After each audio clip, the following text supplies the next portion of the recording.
Nagkayayaan kami ng tropa noon pumunta ng probinsya. 4 kami.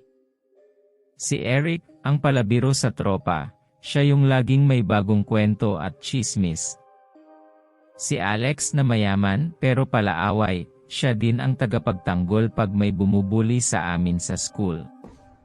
Si Amanda na girlfriend ni Alex na wala nang ginawa kundi magpaganda. At ako si Aaron, ang tagapakinig at tagatawa. Nagdesisyon ang lahat na magpunta sa probinsya nila Alex. Gabi na kami bumiyahe noon, para daw umaga andun na kami at masulit namin ang araw. Mga 5 araw lang kami pwede dun dahil sem break lang at kailangan na din bumalik uli. Pagdating naming sa probinsya, kinailangan pa naming sumakay sa bangkang demotor para makapunta dun kina Alex. Nagulat kami dahil napakaganda pala doon. Sinabi ni Alex na private island pala yun, na galing pa sa lolo ng lolo niya. Pinaupahan daw yun minsan sa mga foreigner. Nang makapasok na kami sa bahay nila Alex, ipinaghain kami ng pagkain ng katiwala nila. Pagkatapos ay napagdesisyonan ng tropa na magpahinga muna saglit bago gumala. Di ako makatulog nun, kaya nagyosi muna ako sa may terrace nila. Napakaganda talaga ng lugar, para kang nasa paraiso. Yun nga lang nang subukan ko tawagan ang girlfriend ko na nasa Maynila, di ako makatawag. Walang signal. Wala ring wifi. Napabuntong hininga na lang ako. Maya-maya, napansin ko yung mga katiwala nila Alex na nakatingin sa akin, habang nagkwentuhan sila. Yung mga tingin nila parang may ibig sabihin. Kinilabutan ako. Pabalik na sana ako sa kwarto, pero nagulat ako nang may biglang humawak sa balikat ko. Paglingon ko, si Alex lang pala. Sabay tawa ng malakas si Alex at para daw akong nakakita ng multo. Sinabi ko naman, huwag siyang nanggugulat. Tinanong ko na din kung bakit ganun makatingin mga katiwala nila. Sinabi niya lang na huwag pansinin dahil minsan lang daw makakita ng ibang tao sa isla yung mga yun. Pagdating ng hapon, nakapagpahinga na ang lahat at naghanda na kami para ikutin ang isla. Aakyat kami sa bundok. Si Amanda napilitan sumama dahil kay Alex, kahit ayaw niya dahil madudumihan lang daw siya doon. Habang paakyat kami, si Alex ang nangunguna at si Eric naman ang nasa huli. Daldal ng daldal si Eric na wala man lang daw mga chicks doon. Sabay biglang tigil si Alex at pinatahimik si Eric. Sabi niya, "Teka, parang may narinig ako." Natigilan naman ang lahat. Sabay lapit naming lahat kay Alex, siya lang may dalang itak. Yun yung ginagamit niya panghawi sa mga damo pataas at pangdepensa daw. Maya-maya pa, may narinig na din kami, parang may naglalakad. Na parang tumatakbo. Nagulat kami nang sa may gilid naming, biglang may binata na nagsalita. Sabi niya, "Ingat kayo dyan, may mga trap dyan na nilagay." Sabay nisi yun binata at umalis na. Nakahinga naman kami ng maluwag nun dahil isa lang pala yun sa katiwala nila Alex. Pinaliwanag din ni Alex na, oo nga daw pala, may pinalagay siya ditong mga trap dati pa. Para sa mga hayop na naliligaw daw yun. Nakaakyat na din kami sa taas ng bundok at hindi kami nagsisi. Sobrang ganda at ang sarap ng hangin. Umakyat din si Eric sa mababang nyug doon para kumuha ng buko para mainom namin. Nagtagal kami dun at nagkwentuhan. Halos gabi na kami nang makababa ng bundok. Sabi ni Alex, maligo na muna ang lahat. Lumapit naman yung binata na nakita naming sa bundok kanina at sinabing handa na daw yung bonfire sa tabing dagat, mga pagkain, at mga alak. Natuwa naman ang lahat sa narinig. Nang nasa bonfire na kami, at kakatapos lang magkainan, sinabi ni Alex na habang umiinom, bakit hindi daw kami maglaro? Yung laro, spin the bottle. Pero kung sino daw matapatan, dapat magsabi ng isang sekreto na alam niya tungkol sa isang tropa. Kumbaga, lahat naman daw doon magtropa, kaya dapat ayos lang yun. Natahimik ang lahat pero pumayag din. Unang natapatan si Eric. Sinabi niya na alam niya daw sekreto ni Alex. Sabi niya, si Alex ay may isa pang girlfriend bukod kay Amanda. Nakita niya daw itong kasama ni Alex sa mall nung isang linggo lang. Hindi naman kumibo si Amanda. Parang naghihintay ng paliwanag.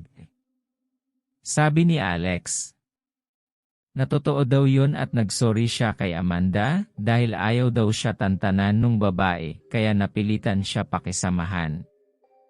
Kung gusto daw niya, pagbalik nila, hihiwalayan niya agad. Tumango lang si Amanda. Unti-unti nang napaparami ang inom naming noon.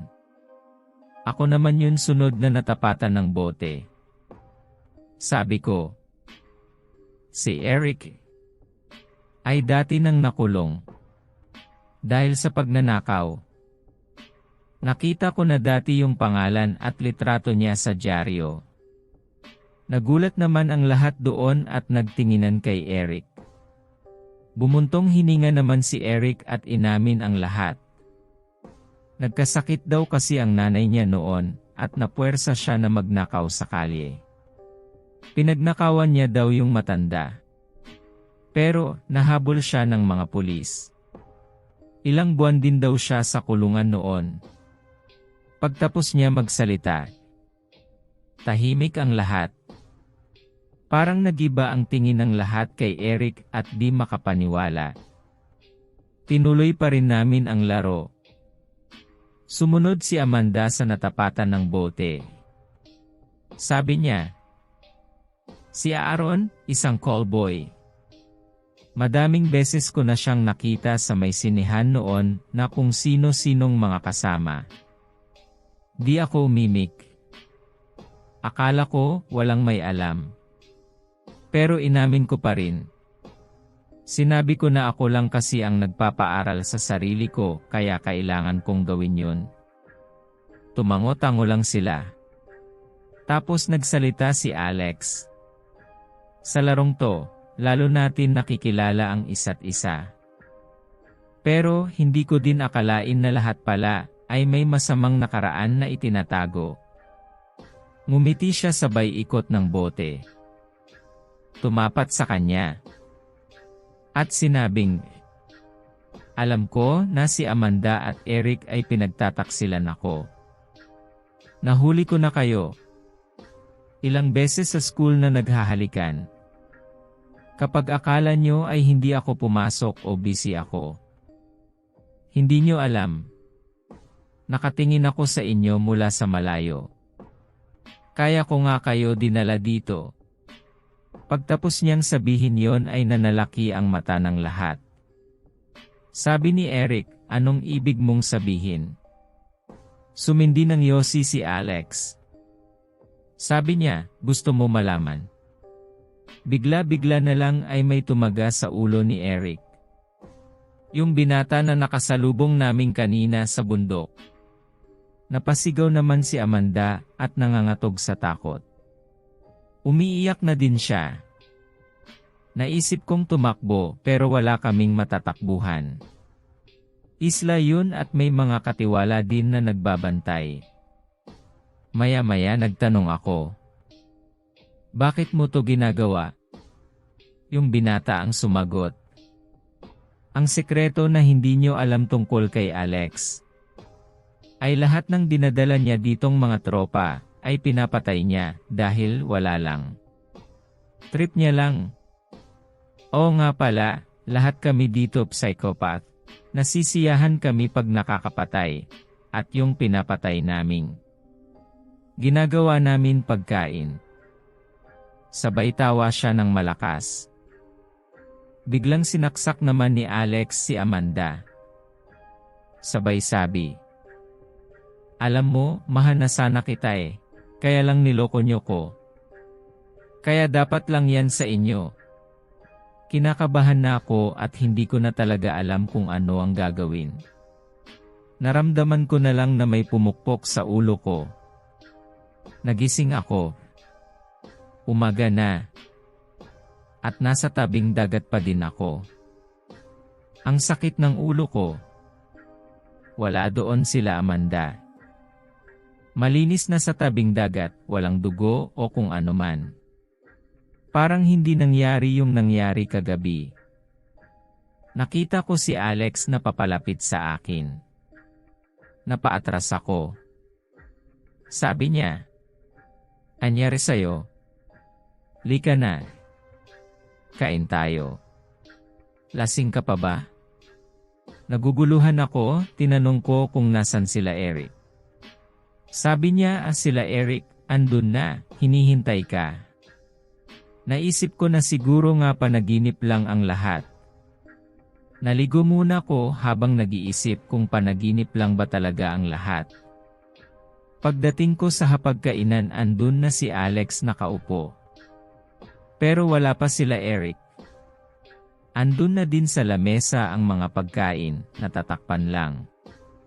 Nang iangat ko yon, nasuka na lang ako. Niluto nila si Eric at Amanda. Naramdaman ko na lang na may dugong tumutulo mula sa ulo ko.